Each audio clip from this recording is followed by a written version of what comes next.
Although Paul had never visited the churches in Rome to whom he's writing, he'd certainly expressed a really long-standing desire to visit. Paul mentions this desire to visit the Roman churches in person, both at the start of his letter, Romans 1 verse 13, as well as at its conclusion, almost in chapter 15 verse 23.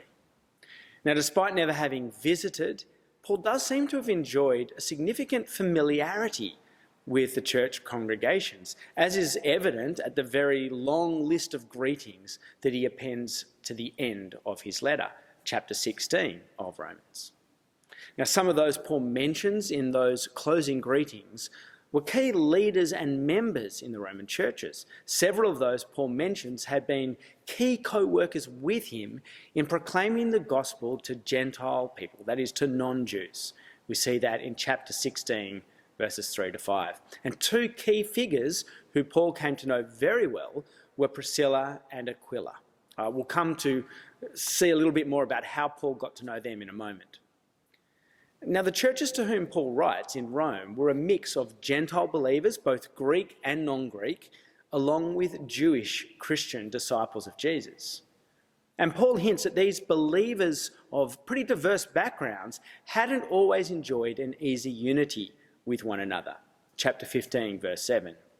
We also know from the book of Acts that the Roman church had endured a particularly turbulent beginning right from the outset of its existence almost.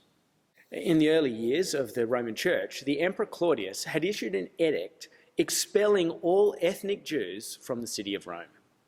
Perhaps Claudius had heard of the unrest and disagreement spreading amongst Jewish communities on account of Christ Jesus, and had just decided to simply expel all the Jews as one easy fix. Priscilla and Aquila had themselves been amongst those Christian Jews initially expelled from their homes and churches in Rome. We read about that in Acts chapter 18, verse 2.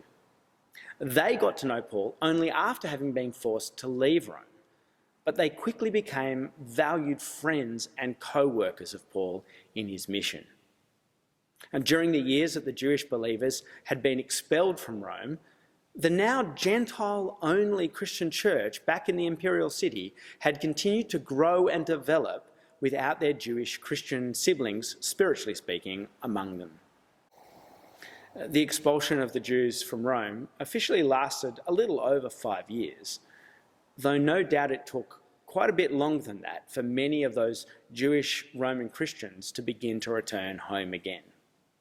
Once the official expulsion had ended, Jewish and Gentile Christians were suddenly reunited as virtual strangers in the same church communities. Two very different groups with very different cultures and backgrounds, struggling to learn all over again how and exactly where each of them belonged in God's purposes and household. Paul writes his letter to the Roman church with the unshakable conviction that the gospel alone has the power to not only save, but also to strengthen both Jew and Gentile together as co-heirs with Jesus as God's precious children, his sons and daughters.